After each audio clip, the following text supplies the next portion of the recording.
Today's show is sponsored by the ABV Network Merchandise Shop. Pick up your logo merchandise by heading over to abvnetwork.com, clicking on Shop, and start filling your basket today. We are also sponsored by the Bar to Go. The Bar to Go offers a fully customizable carrying case that allows you to take your favorite distilled spirits or cocktail ingredients with you. Whether you're looking for something for yourself, a customized gift, or logoed items for your business gift shop, the Bar to Go can help. Check them out at thebar2go.com. That's the number 2 in the Bar to Go. Don't forget our friends at Neely Family Distillery now ship their unique distilled spirits directly to you. To order yours, simply call 859-394-3258. Tell them the ABV Network sent you. And now, on to the show. Let's drink!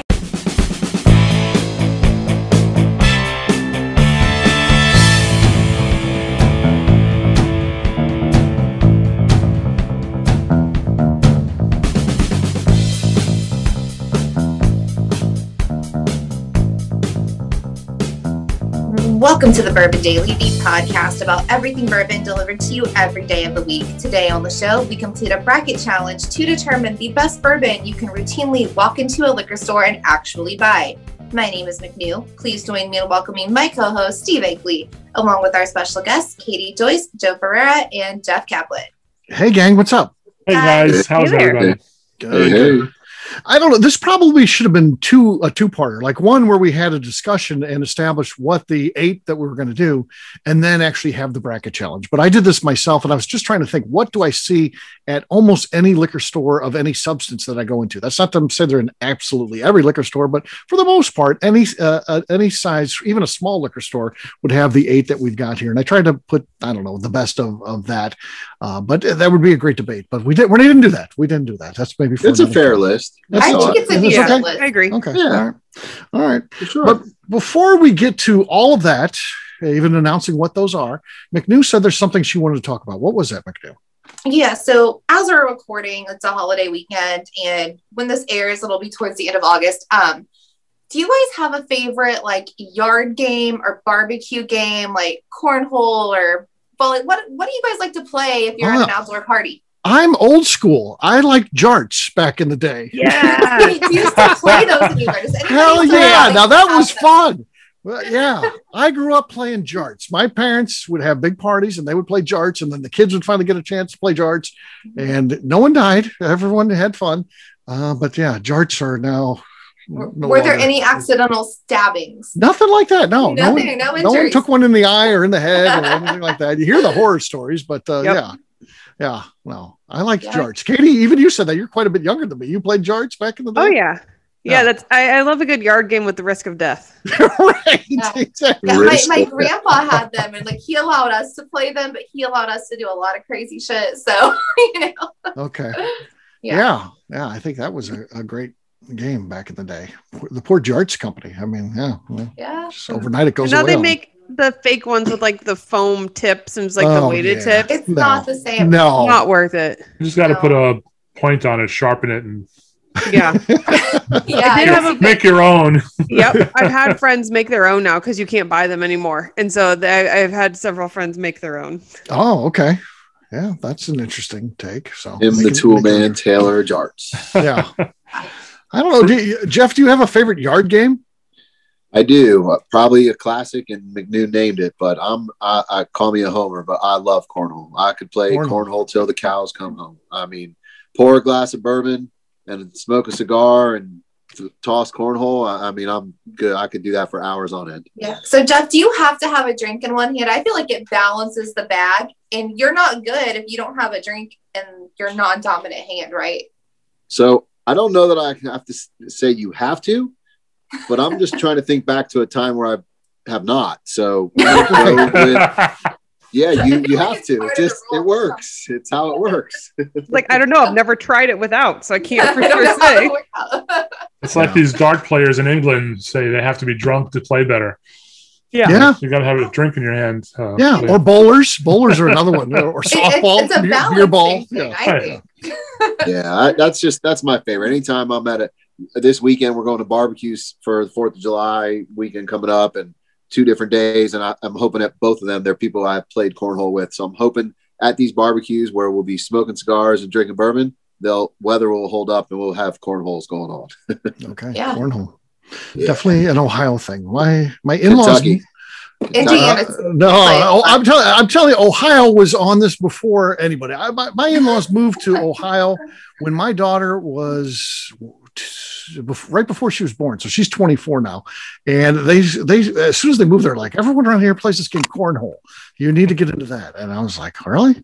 I'm telling you, they moved to Toledo. So what else is there to do in Toledo? Like, it's a lot of fun. Yeah. It is cornhole. I'm a sucker for any game, really. I love them all. Although growing up, we played a lot of croquet. And so now I still enjoy it, but only if someone else sets it up. Like, That's funny. This is actually why I asked Katie, because we used to play it all the time at my grandparents' Croquet? house at any of the barbecues. Oh, yeah. And I'm like, I want to bring that back. And my mom Definitely. has like their antique set. She won't let anybody touch it. I'm like, I'm going to order a croquet set. Mhm. But I do not want to set that thing up. I don't even remember. I don't even know how you play But croquet. it looks Yeah. so fun. It looks so fun still. And I'm like, I miss playing that. You got to hit a little numbered bit- balls through. Yeah, of a lost through art. loopy But do you ever see somebody who's really good at it and they can make the ball like jump over another one and stuff? Yeah, Oh, yeah. my dad used to do that shit. Yeah. Yeah. My Okay. other real favorite one is actually bocce ball. That's mine. Yeah. I Bocce love ball it is cool. so much. Yeah, That- bocce ball. it's so much fun. We Yeah. have Although I a set of those sitting in our garage we've never used. We don't even know how to play it, but we have it. It was so simple, too. You just throw out the little ball and then try to get the big balls next to it.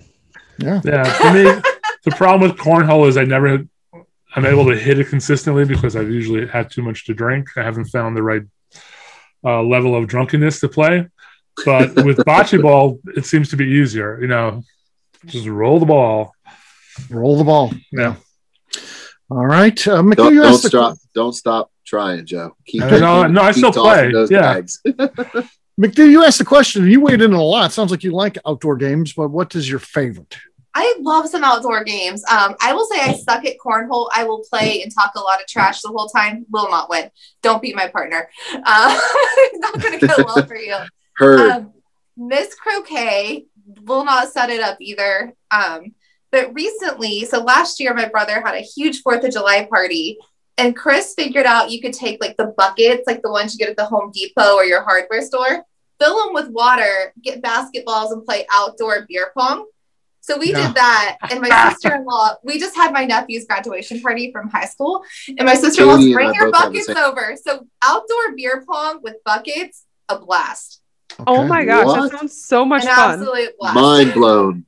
Thanks for the idea. I will drink White Claws or Trulies. You can drink whatever you want because obviously it's not in the bucket, but you play the same beer pong rules, right? Like you make it, they drink, whatever. Right. But buckets, set them up the same way, throw basketballs, an absolute blast. Yeah, that Love sounds it. fun. That That's sounds fun. good.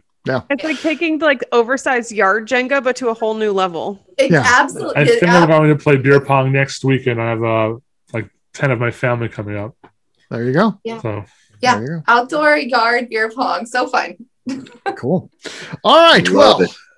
good topic, McNew. And yes, who would know McNew would be so good at outdoor games? So she had a bunch I there. never said I was good. I enjoy them. I'm not. You do them. Okay. You're not necessarily good. You did Yeah. warn people not to be your partner. So yeah.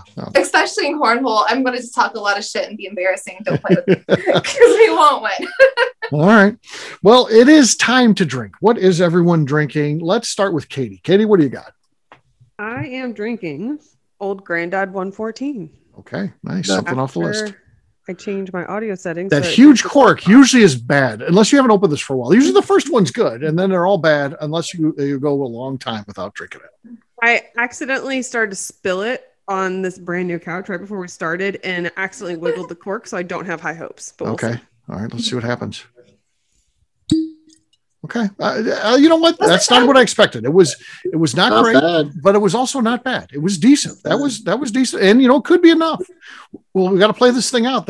We've had cork pops where that's won before, so we'll see what happens. McNew, you're going to be next. What do you got? Have some Four Roses small batch. That's really good. So, Katie, Well, that's the dream huge ends. pop. The dream ends. I'll go next after that. I've got 1920 here. So far, we're all going off our list here. A little preview of what's going to be after the break. Here we go. Nice, Steve. Nothing on the cork pop, though. Nice choice, but nothing on the cork pop. Jeff, you're Yeah. next. I haven't had this in a while. I pulled this off getting ready and was like, let's try it. But the first run of Blue Run. So Blue Run. Not the single barrels they're doing now. This is when it was just a batch, but okay. No, not enough. Not enough. McNew has the lead, but Joe still has to go. Joe, what do you got there, man? We got some Christine Riggleman Reserve. Oh, nice. The first batch. Batch number 1. Nothing. No, nothing. So well-used bottle. Yeah. So well loved. What are you going to do with that cork when you're done with it? It could absolutely be a doorknob. Those keep it. Yeah. I'm going to use it if I see any bear. Bear. That's a good idea. Keep it in your pocket, and if a bear approaches you, throw that at the bear. No, it's not bad. All right. Cheers, gang. Cheers. Cheers. All right. We'll take a quick break. And then when we come back, it is going to be time to do our bracket challenge of things that you can actually find at the liquor store. We'll tell you what's best. We'll get to that in just a few.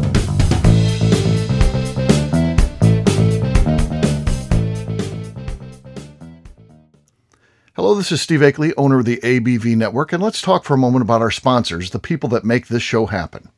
First up is our friends at Moonshine University.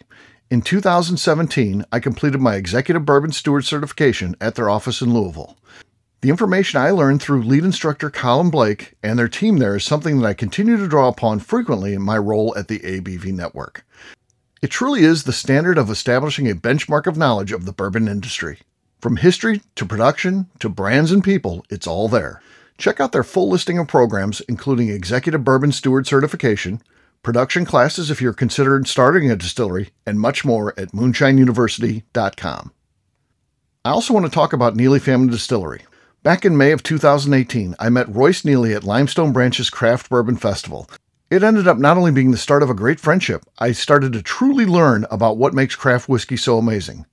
You see, I had been a bourbon drinker for over 30 years at that point, and like many people who had been drinking bourbon a long time, I was hard-coded into thinking big bourbon was where it was at and craft was on a journey to get there.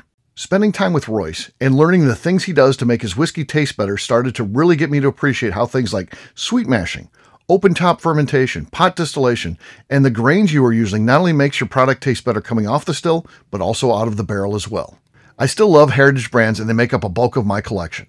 But when you find a craft distiller that is truly dedicated to the craft of distilling, you are drinking some of the best whiskey out there on the market today. That's exactly what's happening at Neely Family Distillery today. Check them out on the web at neelyfamilydistillery.com, or better yet, stop by and see them at their distillery in Sparta, Kentucky. And now, back to the show.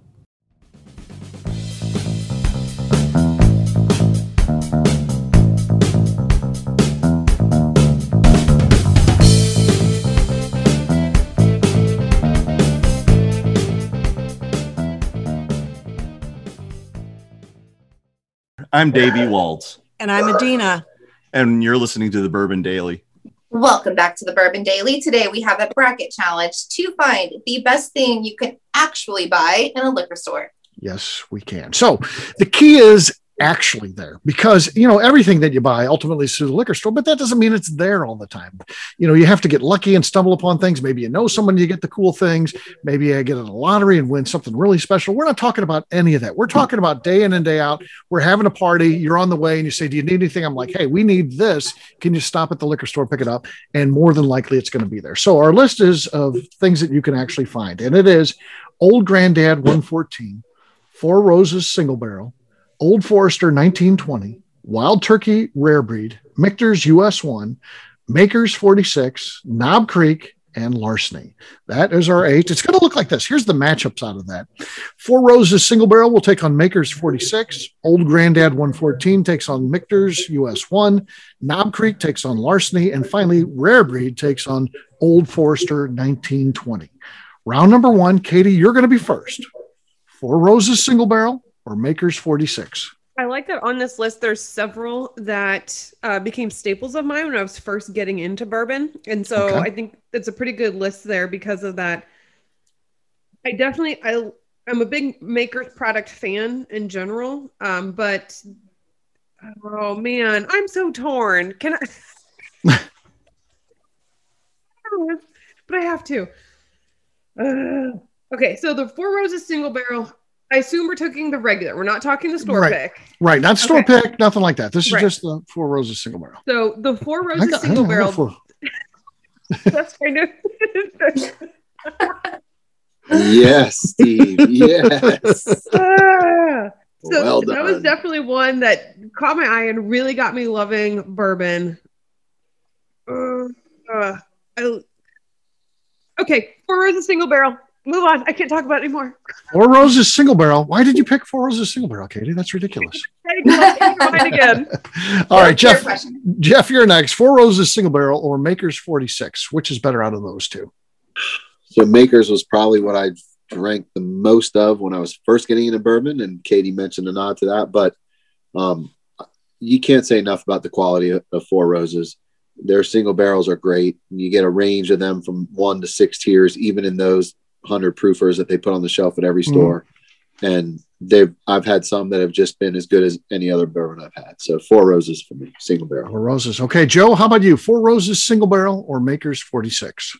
Maker's 46 was probably the first Maker's that I actually really liked. I was never a big Maker's Mark fan, but the Four Roses single barrel for me is still the better whiskey. Okay. So I picked Four Roses single barrel. Four Roses single barrel moves on. And, nicely priced too. I mean, it kind of has everything going for it. So still a $40 bottle. Yeah, it's going to be a competitor here. That's for sure, though. That's a strong list. Next up is Old Grandad 114 versus Michter's US 1. Round number 2. Jeff, you're going to be first this time. Never personally have been a big fan of Old Grandad. While we're talking about that, Steve, you need to go down to Revival. He just picked up like 23 bottles of 54. I saw that. Yes. And it's like his house pour now. I need to get there anyway. I can't believe I haven't gone there yet. It's really kind of embarrassing. I know Brad. I've talked to Brad, but I haven't been to his store yet. I need to get there. And it looks like he's got a lot of cool stuff. It looks like a great shop. And, I can use that kind of stuff for my business. I need to buy some stuff from him for our events and things. So it's loaded. It's loaded now. He's got a ton of stuff. So I'm sorry, I forgot OGD and what is my OGD 114 specifically versus Michter's US 1, which is their standard product. Yeah. So, standard or not, and it's on every shelf. I'm a big fan of Michter's and everything they do. So I would have no hesitation in grabbing a bottle of that. All right. That means Michter's goes up 1-0. Joe, you're next. Old Grandad 114 or Michter's US 1? Well, when we were saying that Old Grandad 114 was going away, I went out and bought 3 bottles for $24 a piece. I still have 3. Not crazy about it. I've been using. If I have a mixed drink, I'll use that. But I'll pick the Michter's US 1, which I like that. I can drink that all the time. All right, that means Michter's goes up 2-0 over OGD 114. McNew, what do you think? So I will say every time I've drank an Old Grandad branded product, I have woken up with a headache. I have never had that issue with Michter's, so I'm going to go with Michter's. Michter's US 1 moves on. Very cool. All right, next up is Knob Creek versus Larceny. Round number 3. Joe, you're first. This is really tough for me because I don't like either one. I love you, Joe. But of the two, I could make the same statement. Yeah, I would probably pick Knob Creek because you can get a higher proof version of that. Well, I mean, you can get you got to go just the regular one here. The regular one, and you can't be like, well, I can get a single barrel of like 14-year-old Knob Creek that's really good. You can't factor that. All right, well, I would still pick the Knob Creek. Okay, that means Lob Creek. Lob Creek. Lob Creek goes up. It's out over Larceny. Yes, over Carceny, I guess. If I'm taking the L off Larceny, I will put the K down at Larceny. All right. So Knob Creek goes up 1-0. McNew, you're next. Do we have to vote or? Yeah, so you already know what I'm going to say, but to actually make a point, Steve, we were talking before the show started about your friends just getting into bourbon, and Larceny's one, they come to you and say, hey, I found Larceny and I thought it was great. Like, it is a great beginner's bourbon. I think if you liked Maker's I don't Mark, say anything bad about it because they're new to it, and I'm glad they're drinking it. They're trying to. They got into it because of me, and I'm just like, yeah, that's a good product. I don't say. But then you say try some Michter's. Yeah. Well, also I think Larceny is great. It's 92 proof, so it's still like a decent proof, and you can drink it every day and not feel bad about yourself. Okay, I can't drink 120 something every day and feel good about myself. Okay, so let me have my Larceny. I'll take care of that for you. Sorry. All right. Larceny has tied it up. Round number 3. Up next is going to be me. Yeah, this is a tough one. But I have to go down to what would I grab if this was the only 2 and I had to get one. To me, then when I put it that way, there's no hesitation. It would be Knob Creek. I would grab Knob Creek over Larceny, no doubt. So that's what I'm going to vote here. Katie, you're next. Knob Creek's up 2-1 over Larceny. What do you think? I think this entire game is incredibly difficult. That's what I think. So I'll go with the Lobsony or the Lar Creek.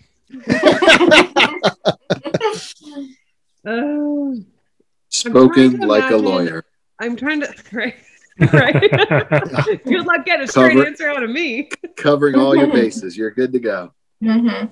So I'm trying to imagine myself standing in the store and they're both in front of me and these are the only 2 things. And which one I'm going to grab? I'd go to another store. I'm at the liquor store next door to my office. Honestly, I'm going to take this cheap way out and I'm just going to choose to tie it up and put all the pressure on Jeff here. So I'm going to vote for Larceny. Jeff, here's where we're at. It's 2-2, Knob Creek and Larceny. You got to cast the deciding vote. So, Joe, I think you're my new best friend, but I feel the same way as him. I'm not a fan of either now. However, and I know we're talking about just the typical shelf bottle, Knob Creek, the single barrel at 120 proof, which is on the shelf just as readily available as all the other Knob Creek. Correct. So for me, when I first got into bourbon, like good bourbon, when I went from Jim Beam to like good stuff, because I drank Jim Beam forever years ago, but Knob Creek was the first single barrel that I could walk into a bar and readily get at that 120 proof and enjoy it. So for that, I'm going to go Knob Creek. I've never been a Larceny fan. It's just not my thing. And you've got a little history with Knob Creek there. So there you go. Knob Creek does move on. Next up, unlike that round, which was kind of a dud round, this round here is a bastard. This one is no good. Wild Turkey Rare Breed versus Old Foe 1920. This is a tough round. This is a battle of the Titans from the everyday, can find them. This those to me are your 2 winners. Yeah, this is the finale, but it's not the finals. It's round 4. So here's where we're at. Round 4, McNew, you're first. Wild Turkey Rare Breed or Old Foe 1920? Gosh, I don't like this at all because these are actually 2 of my top ones I will walk in and buy on a regular basis. Yeah, can't go wrong. Like, could literally just flip a coin. Can't go wrong. I think I will go Wild Turkey Rare Breed though. Wild Turkey Rare Breed. Okay. Yeah, I struggle with this one too because they're both great. They both could, be kind of everyday drinker type of, bourbons. There'd be something that I don't care who the person is. Not that would impress, but you're not going to offend anybody by bringing out either of these 2. So you have the world's best bourbon drinker or someone who's new to it. You could pull these out and be fine with them. So I'm just going to split the vote. I'm going to go opposite of McNew, which, oh, God forbid, she turned her camera off. She's podcasting from her bathroom, so the camera's off. We know what we mean. Yeah, we know what's going on there. So, okay. Turn the audio on. We don't need to see. Let's see how that goes. So here's where we're at. I'm going to split the vote. So that means Wild Turkey Rare Breed and Old Foe 1920. McNew and I washed. So it's basically the best 2 out of 3. Round number 4, up next is Katie. Katie, what do you think out of those 2? I actually have a true opinion this time. Okay. So, there's shocking news. Not saying anything bad about Old Foe 1920, but the Rare Breed is my decanter whiskey at my office. So I've got my bottles of Bren, a bottle of Ocean Aged, and then in my decanter, I always have Rare Breed at my office. It's just kind of what I'd started to do when I first got a decanter. That's what I started with. That's what I've always stuck with. And so that's the easy choice for me. I get excited when I'm out of like Rare Breed and get to go buy another bottle. And so my choice is definitely Rare Breed. Rare Breed. That means Rare Breed now goes up 2-1. Jeff, you're next. What do you think? Wild Turkey Rare Breed or Old Foe 1920? This is an easy one for me. They're both great, but I have forever since it hit the shelf has always been just my go-to shelfer. I'm a higher proof guy. I've been drinking my dailies are 4 Roses and Elijah Craig barrel proof and 4 Roses single barrel. So that's my regular. And to me, the 1920 Old Forester that you can always pick up, it's solid. It's great. It's never more than $60. Sometimes I find it actually at Kroger. These are close in proof, though. To rare breeds, they're within a couple points. 114. Yeah, it gets up there.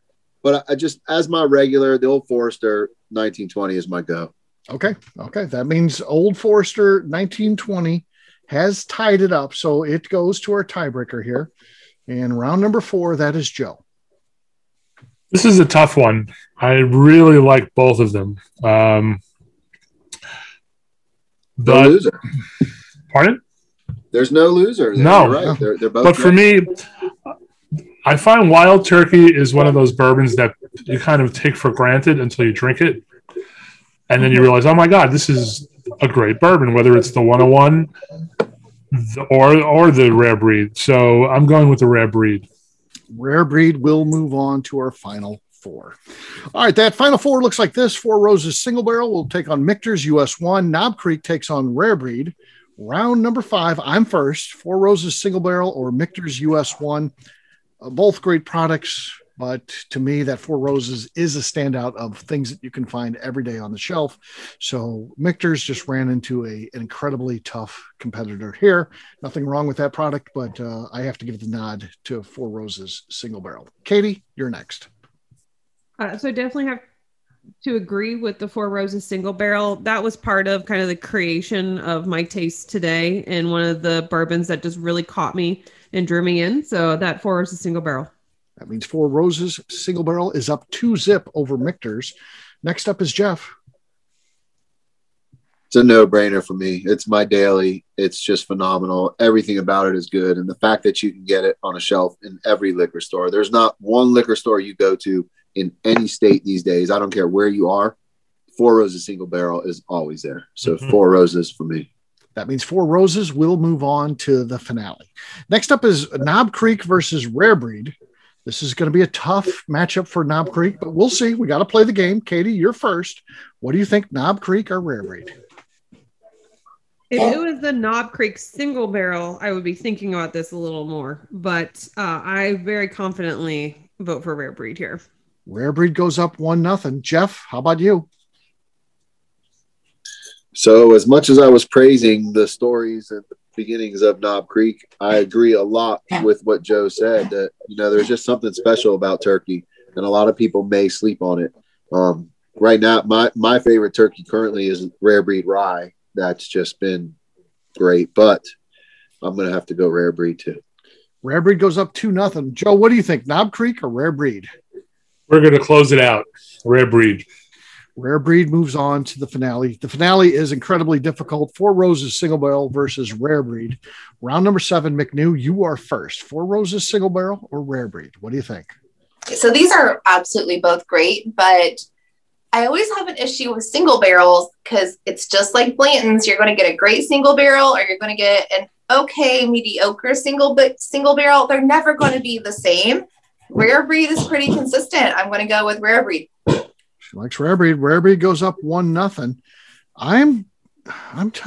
These are tough because they're both great values.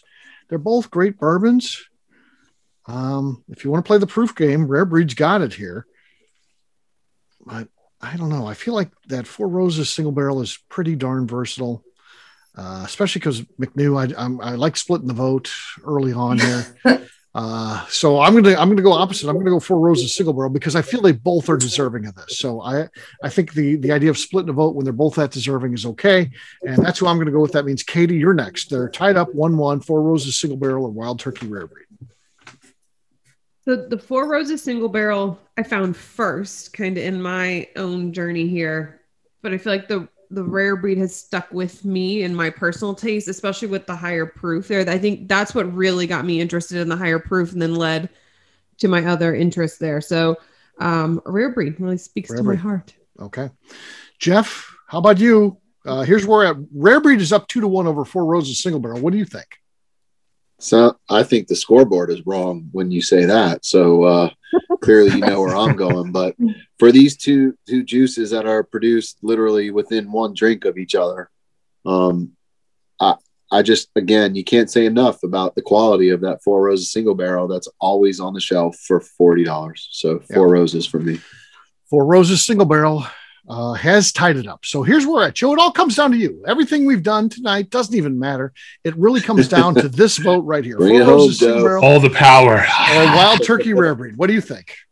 I think Wild Turkey is a great, consistent bourbon. But for me, the Four Roses single barrel, it's something that they're always good and sometimes they're great. So I'm choosing the Four Roses single barrel. Roses single barrel. There it is. It is our champion. Hey. If you're going to the liquor store, you don't know what to buy, that's the one you should buy. That's what we're telling you right here, right now. And it's one you can find. So that's what's nice about it. You go to the liquor store and it's there. I don't know why.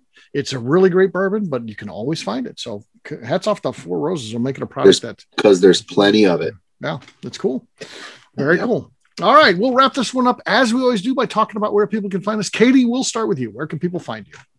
Well, if you want to find me in a crowd, just kind of look for the head above the others. But if you want to find me on social media, go over to Instagram and type in Katie Proof. Katie's tall. Yeah, I met Katie and she was tall. She was taller than I thought she was going to be. Yeah. She walked in and I was like, wow, Katie's very tall. I don't know if you're as tall as me, but you're tall. No, I'm just 6'1". Yeah. Just 6'1". Just 6'1". That's pretty tall though. Unless I wear heels, then so I got yeah. Well, you have that option. Yeah. Yes. Jeff, how about you? Where can people find you? You can find me on Facebook and Instagram at the Kaplan Team. All right. That seems like it should be a paid sponsorship. It doesn't seem like just an individual. I may have to. I may send you an invoice after this. So be on the lookout for that. Just pay that. Wait for that. Do you take PayPal? Yes, of course. Of course. We're good to go. All right.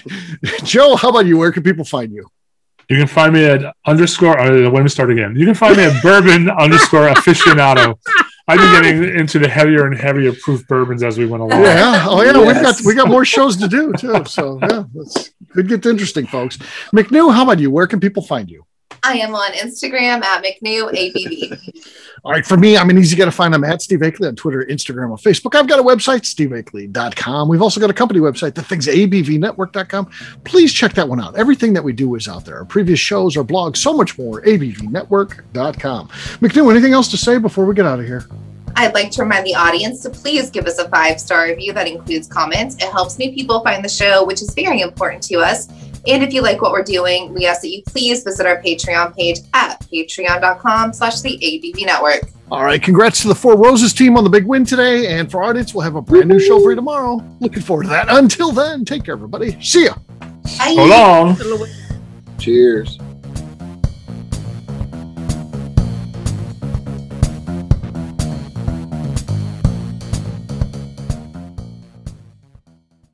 Before we finish the show, let's chat for a moment about Moonshine Still Pro. Moonshine Still Pro has a full line of products to help the home distiller. Whether you just want to experiment on a small scale on the stove in your kitchen or try your hand at a bigger setup in the backyard, Moonshine Still Pro can help. They have different still offerings as well as accessories and even grains from Goldstone Mill to help you make whiskey on par with what you get from your favorite distillery. They can even assist with a DIY still project by supplying some of the parts you can't make yourself. Check them out at moonshinestillpro.com. At the ABV Network, we're lucky enough to have some great friends. Amongst those friends is the Goldstein family, owners of Goldstone Mill. Goldstone Mill is a full-service mill offering a variety of heritage and heirloom grains. Their unique approach of working with mills around the country allows them to offer you affordable shipping opportunities to meet the unique needs of your distillery or brewery.